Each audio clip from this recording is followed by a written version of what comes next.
The NonStop radio show. NonStop hip-hop. The hottest underground hip-hop and R&B show on this side of the net. Ladies and gentlemen, welcome back to the show. It's your boy EMillio EgBar back at it once again. And I want to say thank you for everybody out there that's taking the time out of their busy schedule right now to tune in to tonight's presentation. And if you haven't done so yet, do us a solid and make sure you're following us on IG at EJP_entertainment to stay up to date with everything related to EJP Entertainment. Ladies and gentlemen, we are at the point of our show where we would like to bring on today's special guest. And here on the line with me, calling all the way from Baltimore, Maryland, ladies and gentlemen, I have Maurice Carroll on the line. So if you would help me welcome him to the show. Maurice, what's good, man? How's everything?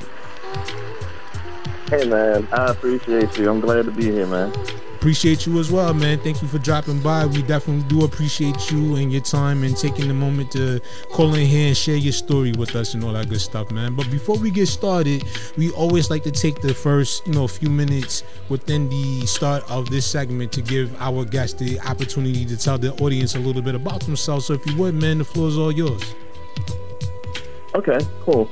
As you said, my name is Maurice Carroll. I am a music composer and producer, generally, mostly in EDM, with a little bit of R&B and meditation music. Mm-hmm.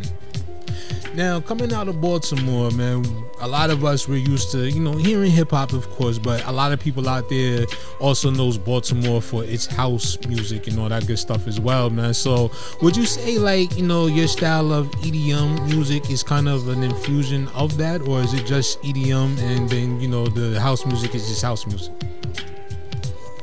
So house music is house music. Baltimore is typically known for club music, and we do have house heads that are here and come out of Baltimore that are very influential in the house music scene. What I do is a blend. I'm more of a in between. So I'm the style of house music that I do is for people that are used to hip hop and used to R&B and other things like that, and aren't really sure about house music and what it's about. So I'm the middle guy. So I'm the guy that I'll introduce you to house, but you're going to hear the R&B in it. You're going to hear some other musical elements in it to kind of get you accustomed to what house music is. Okay. Now let me ask you, I'm going to go ahead and put it out there. I'm going to be fully transparent with this one right there. What is the difference between house and club music? Because, when I speak to people from Chicago, they have their, their definition of it. When I speak to people from Newark, New Jersey, they have their definition of it. And when I speak to people from Baltimore, they have their definition. So what separates the two? Really, club music in its purest form is it's a faster, first of all. Mm-hmm. The beats per minute is faster, and it's way more repetitive. Mm-hmm. It's house music is more musical. It has more musical elements, and it's not just the drums and the sample. Mm-hmm. So, and then house music also has subgenres. Mm-hmm. So you can have different styles of house music. Club music is okay. It's more. Here's this sample, repeat it. Here's this chant, repeat it. And house music, you can have a verse and a chorus. You can have musical changes. You can have breakdowns. Club music, not so much. Now, thank you. I want to say thank you for clarifying that with me, because me, like most people, probably really don't know how to differentiate the two, and we always get the two terms mixed up with house and club. So definitely want to say thank you for clarifying that for me, because I always thought it was always the same. It just had different names and different titles for the genres, respectively. Yeah, no, and that's understandable, because both genres have that forward to the floor kick. But it's really, once you pass a certain musicianship, that's when it switches over. Okay, got you. Now, with you, you just mentioned at the top of this interview that you are a music composer and producer. So now, have you always been producing and composing EDM music, or did you start off with another genre before you ultimately decided that EDM is what you wanted to focus on? I started off in gospel. I was a church musician when I first started out, age 3 and 4 is when I started learning how to pick out melodies. By the time I was 11, 12 years old was when I was actually getting hired and getting paychecks for playing. Oh, wow. Then, you know, I kind of, you know, you learn along the way. You know, you use your ear, you learn along the way. After college, I went to Morgan State. And after college, what I ended up doing was starting a record label and starting a recording studio. And that opened me up. I was listening to other styles of music, but I didn't have to compose or produce it. Mm-hmm. So that opened me up to those different genres from a behind the curtain kind of point of view. And I like doing a particular style of R&B. So now the style of R&B that I like to do is the stuff that's kind of popular now, like the Her and all of those Snow, like all of those kind of ethereal, really soft feeling R&B. That's what I like to do. When I was introduced to EDM, I liked it because I could use the music theory that I had and watch people move at the same time. It's not something where it's house music is confined to whatever trending dance is going on. You can move to house music however you want, whenever you want, and it doesn't matter what your age is, and there's no judgment.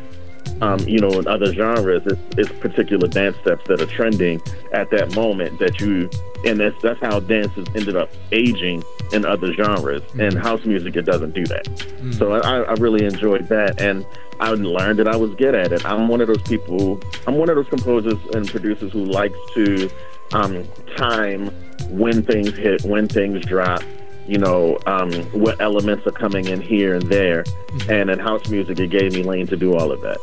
Now, would you say, like, with your music composition and stuff like that, would you say that you are, you know, kind of like going along with the trends, or you more so like going along with what you're feeling at that moment, or is it a little bit of both? No, I go along with what I feel. Okay. And that's because it's a continuous learning experience. So I just apply what I learn and what I know. I don't really follow the trends much at all. And you don't really have to in house. True. And let me ask you, when it comes to like other producers and artists that you hear, you know, following the trends, like, what is your opinion about that? I understand the business of it, so I'm an advocate for really knowing music business. I understand the business of it. If you're doing it to make money, you definitely want to ride the trend and see whatever is selling. However, as a music creator, from an artistic perspective, to me, it's like, well, what is your voice? What are you saying? What is your story?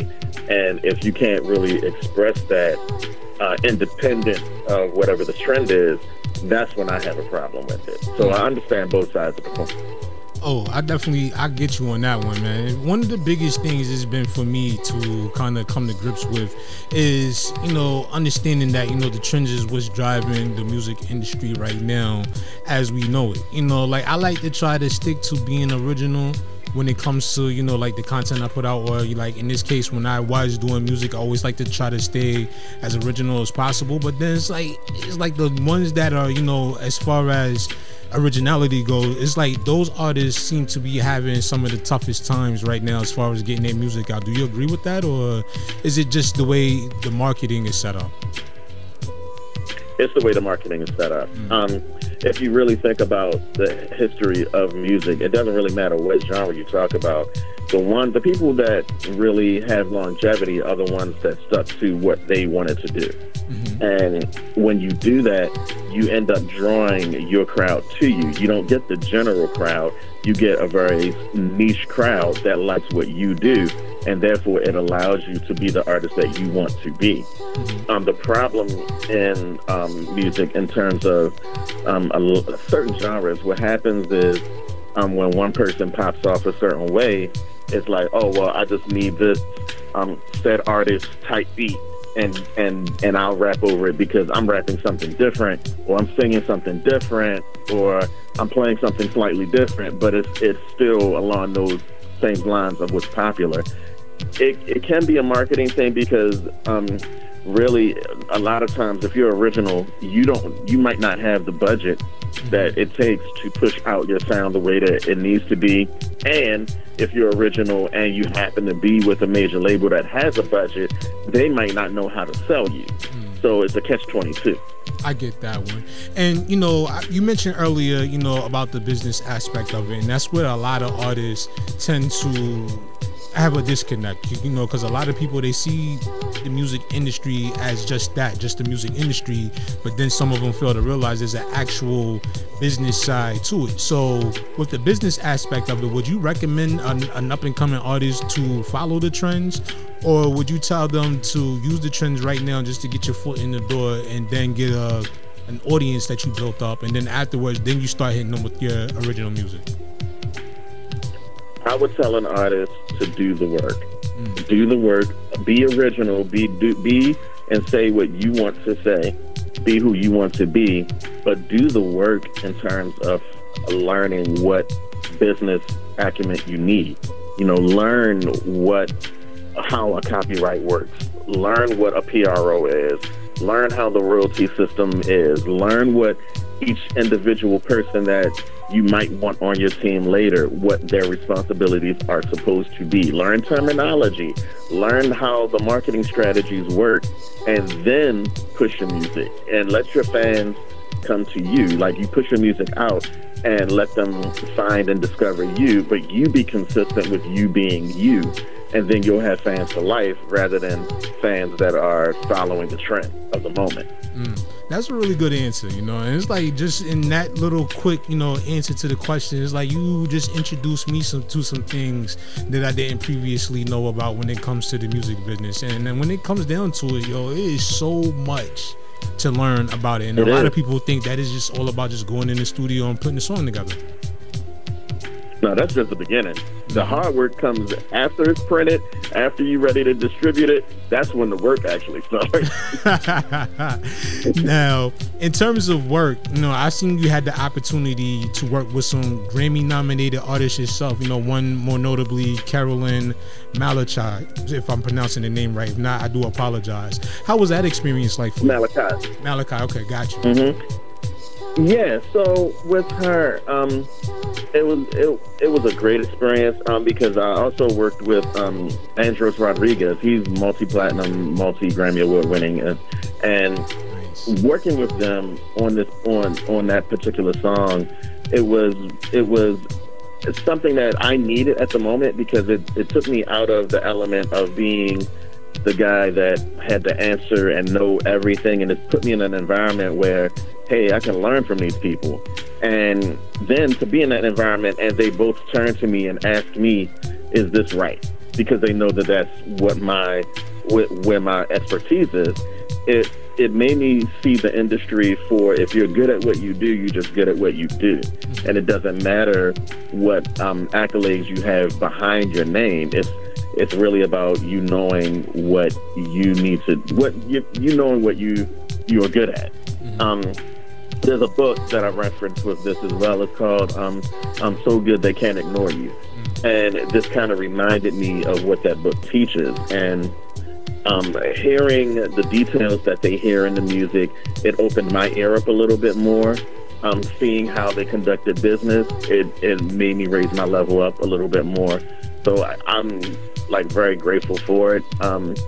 She's the second, I believe. Yeah, she's the second Grammy-nominated artist that I've worked with. Yeah. Now, let me ask you, like, do you enjoy working with people more, you know, as far as, like, you know, the composing and the producing aspect of it, or do you enjoy working on your own music more?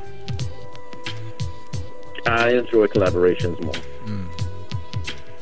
Absolutely. I learn more with collaborations. Okay, cool. You know, you got people, you know, there, you know, some people, they will be like, yeah, I'd rather work on my own music. You know, I do, you know, collaborations, you know, for that purpose of, you know, either getting exposure or, you know, that being their side hustle and whatnot. But for the fact that, you know, you actually enjoy working with people to learn, that's another good thing. Like, what do you actually get from, you know, when you are working with other people, other than just learning, you know, the experience and all that? I learned how to communicate. I learned how to listen better. every artist is different. Every artist has their own way of explaining their vision for song or for the project. And hearing that, interpreting it, communicating back what I understand from that perspective, I learned different formats of communication and how people communicate. In terms of the artistry, everybody works differently. Some people like to write the song and the melody and say, okay, here's what I have. Help me compose something around it. Help me produce it. Some artists say, hey, listen, I already have the music and I have the lyrics and the melody. I just need somebody to tell me and show me how to make sure that it's right. And that's when they'll hire me as a producer, and I don't have to compose the music at all. So it's really finding like what each artist's range is, teaching them and showing them different things like how to breathe, how to pronounce certain words to emote it the way that you really want to emote it. And that's in hip hop as well. Like, and it doesn't really matter what genre you're in. How you say a phrase or a word will have a lot of impact on how the listener interprets what you're saying. And so, like, just understanding that and understanding how artists work and move I like the process. I love the process of creating. I often turn into mentor teacher when it comes into, okay, what happens after it's created. But I love the process of creating it. Now, what has been some of your biggest pet peeves when it comes to working with other people? We hear people always share, the joyous parts or whatever, and you have a lot of, hosts out there that's scared to ask those questions. So, what are some of the things that bother you the most with working with other people? I'm very happy you asked me that. I don't often get asked that. So the major pet peeve for me is being open. And I understand it, but it is a pet peeve of mine. So you can be an artist who has a vision in mind, and if you're hiring me as a composer or producer or we're collaborating and I'm making the suggestion, you're just saying absolutely not, no. And my suggestion might be, let's try it and then compare. Or when you're too closed-minded, that's an issue for me. And when you're misinformed about the business, because it's music business, it's not music art. It's called the music business. So if you're not too versed in the business, but you're basing what you're saying and your positioning off of how media has portrayed the music business, that's a pet peeve of mine. You do some research or something. I definitely understand that, and that's I agree with you as far as that being a pet peeve when you're working with people that aren't too open to other or new ideas. That's one of the biggest things that I even when I'm interviewing people, it's like, all right, it's cool to open up a little bit and let the people in. I mean, that's the reason why they're here listening to you. So I understand exactly how that works when you're doing a collab with somebody, especially when they're not willing to accept or try a new idea. Right. Do you find yourself still working with those kind of people, or you just one-time deal? If they do those things that you don't like, you kind of just move on and that's it from there?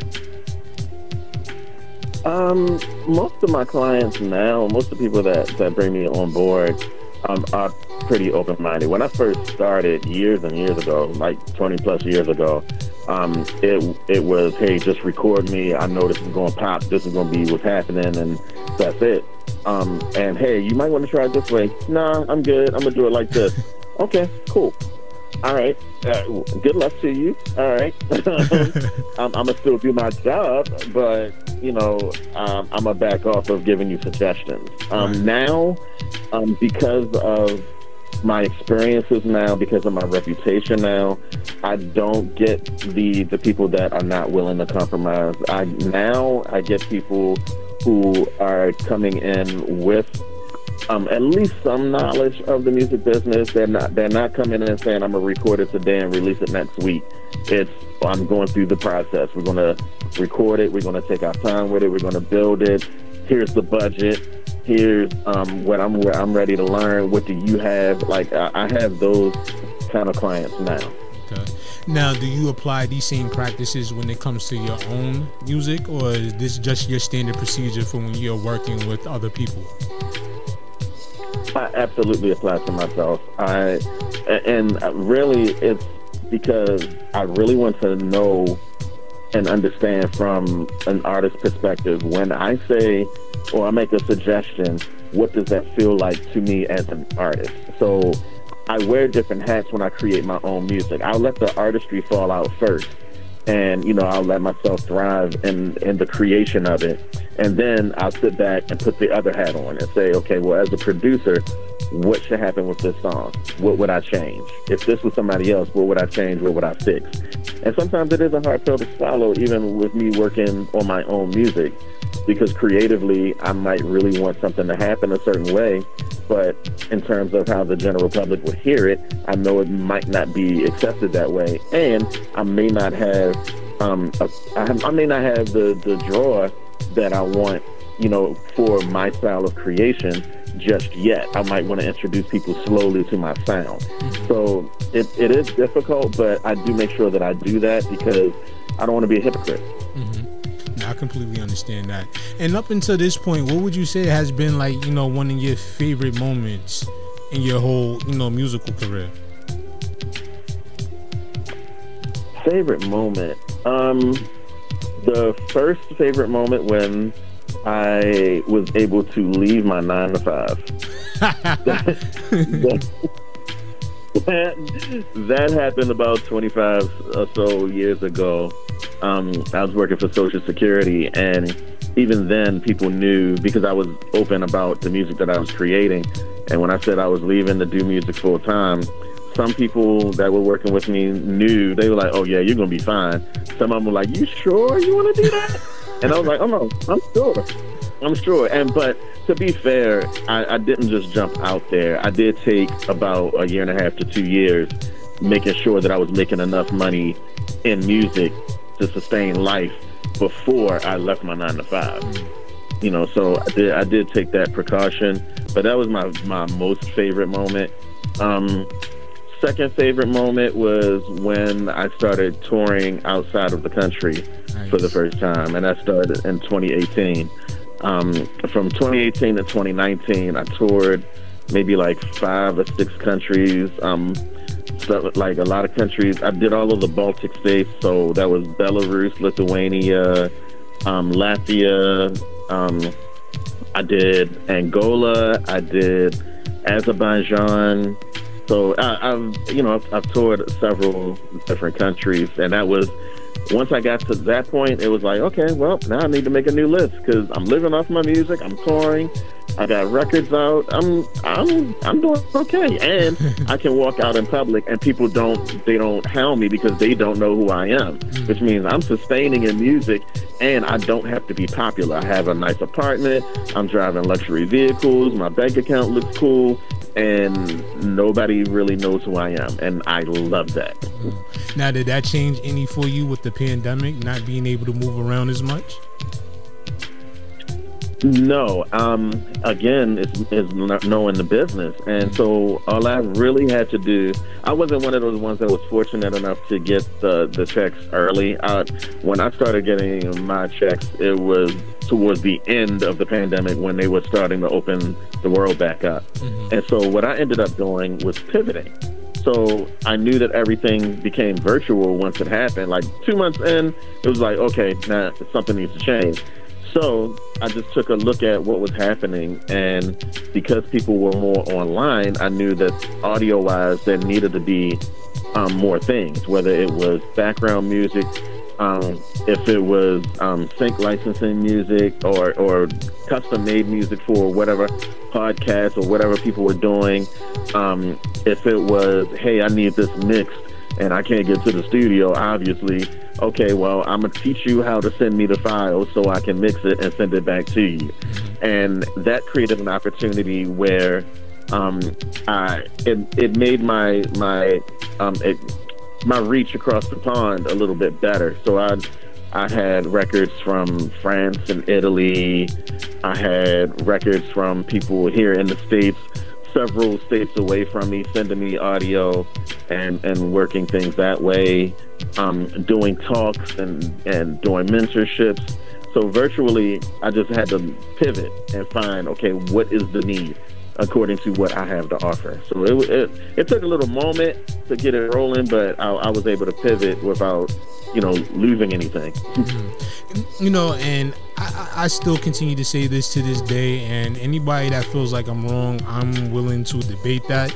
But despite all of the bad things that came out of the pandemic, a lot of good stuff came out of it too. Like you said, you was able to find another avenue to help, keep things rolling for you. And then on top of that, when you look around the whole entire landscape, a lot of people wasn't able to work, but they was able to find other things to supplement their income. And in that process, a lot of people became millionaires over that time. So it was a lot of good things that came out of that that the last 2 almost 3 years that we've been dealing with this. Right, I agree. Yeah, I agree. And with that said, I know I just heard you mention a lot of different things that you was doing throughout that time period. Have you thought about selling the information that you know right now, as far as the music business and the other things that you know? I have thought about it, but I was trying to give it away for free. Oh wow! I was trying to I was on social media doing the clips and everything. This is a copyright and putting up the information and dispelling the myths. Like people well, I don't want nobody to hear what I just recorded because I don't want them to steal it. And I'm like, hey, hold up. First of all, here's the basic. If you know copyright law, you know that once it's recorded in a tangible format, you're covered under copyright law. They can hear it and duplicate it, and you can still sue them. It's okay. You know what I mean? Like things like that. I put them on reels and things like that, and I was getting views, but I wasn't getting feedback. And so when I started talking to artists personally, like one-on-ones and small groups, what I found was that most artists have an idea already on how they're going to make it, so to speak, or how their musical path is going to go. And so knowing or learning what I know or what I have available to teach, even offering it for free, they were like, well, I'm going to do it like this, so I'm not going to run into that problem. Yes, you are. But I know that. You don't know that because you haven't walked down the path yet. And so even giving it away for free was a challenge. And when I tried to sell it, it was crickets. I don't understand people, especially in the music industry, because you get a lot of people that, that's one of their biggest gripes is they don't have, financial backing to do the things that they want to do within the industry. And then when they're given the free information or free opportunities, they don't appreciate it as much. But then when you got to go to a platform where you got to pay for it, or where you got to pay to learn the information that other people know that had helped made them successful, they don't want to pay. So it's I don't know, man. It's how do you get around that whole situation where you got people like that don't want to invest in themselves? Yeah, it's a catch-22. I mean, I understand as an artist, you think that you have the hit songs and you have the voice and you have, the production, and once people hear it, they're going to put you on. I understand that thought process, but I also know because of experience how wrong that is. And it's not their fault that they see it that way. It's not their fault that they think that way, because typically, you'll have artists that come out and it seems like, oh, they just put some stuff on TikTok and now they blown. But you don't know that there was some type of machine behind them where they were consistently putting money in to boost that particular song. You don't know that they had to make sure that the paperwork was right, so things wouldn't happen down the line. You don't know that they've been doing this for 5 and 6 years. You don't know that background. You don't know. And so it media makes it look way easier and simpler than what it is. You know what? And that it's not their fault. Yeah, you're absolutely right. And let me ask you, do you think should I say, let me rephrase this question. Do you think that social media kind of ruin people's, perspective of the way the music industry works? Do you feel like it's kind of helped or hurt the music industry? I think it hurt it a little bit. But I think that what hurt it more before that was having the accessibility of everybody being able to have an in-home studio. I think that was the first hit, because once you introduce that, then you get to express yourself, and you think that what you have is quality and it's ready. And if somebody doesn't subscribe to what you are putting out, now they're haters. But you don't realize you're not ready. Social media, it helped in that it gives you it puts more power into the independent artist. I'll give it that credit, and it gives you access to people that you typically wouldn't have had access to before. The issue is that with understanding how to work that the proper way. I totally agree with that one, and I agree with you. I feel like it's overall kind of hurt the music industry in a sense, because not only with the things you just mentioned, but also with the the oversaturation. You got so many people out there that's just rushing to throw music out the minute they finish recording it, and that's just causing so much music to be out there that you don't really know where to look for the quality. So I do feel as though that it kind of hurt the game in that sense, but then I also feel like it's helped it, because give people that don't have the chance to have that money to be able to pay for a radio campaign or to pay for quality studio time. It helped people be able to have more access and be able to get their music out there. So it's a little bit, like you said, catch-22, but more so I feel like it's kind of hurt a little more than it's helped over time. Yeah, man. And it changes so much, and once you see one artist jump out there a certain way, and like let's say IG, and you notice that they said that they got popular because of IG. Now you're focusing on IG, but you don't know if your demographic is on IG. You know what I mean? So it's a lot of misinformation. Absolutely, man. So, before we get ready to get up out of here and everything and wrap, this interview up, I just got to ask you, like, when it's all said and done for you, like, what do you want to have accomplished over the course of your career in the music industry? Really, it's, for me, I just want to be inspiring. I want people to be able to look at where I came from, be able to listen to the music that I've composed and produced and hear my journey. When I made early mistakes and how I progressed and improved, and to know and see how they can see their pathway. And it all doesn't have to be correct and perfect now. Just complete and walk through the entire process and then repeat and do it again. If you're a music creator, you can do it again, and it's okay. And that's really the message I want my impact to leave. Like, just to know that you can keep doing it, keep working, keep improving, keep learning, keep collaborating, and just be consistent, and just making sure that your focus is in the right place. If you're in it for the money, you're in the wrong business. So that's what I think. Hey, I totally agree with you with that one, man. And for the people out there that's listening right now, if they wanted to get in contact with you, they wanted to, reach out to you to invite you onto their platform, even listen to your music, or, just get in contact with you to follow you, how can they make that possible? It's very easy. I kept mine simple, and it's because I understood marketing. Everything and everywhere you find me is going to be the same name. You're going to find me under Maurice Carroll or Maurice L. Carroll. So on Instagram, if you type in Maurice Carroll or Maurice L. Carroll, you'll see my avatar pop up. Same thing on TikTok. My website is mauricecarroll.net. So all of those different ways, it's very easy to find me. Amen. And I respond. No doubt about that. It's been, you know, a really dope conversation, very informative conversation with you here today. And I do want to say thank you once again, you know, for taking the moment to come by here and share your story with us and all that good stuff, man. And I'm hoping, you know, for the younger artists out there, the upstarts that listen to this show, I hope that, you know, they listen to, you know, the wisdom and the, you know, the gems you was dropping, and they really, you know, take heed to that, man, and really learn the business aspect of it, and as well as the, you know, the production side of it and all that good stuff.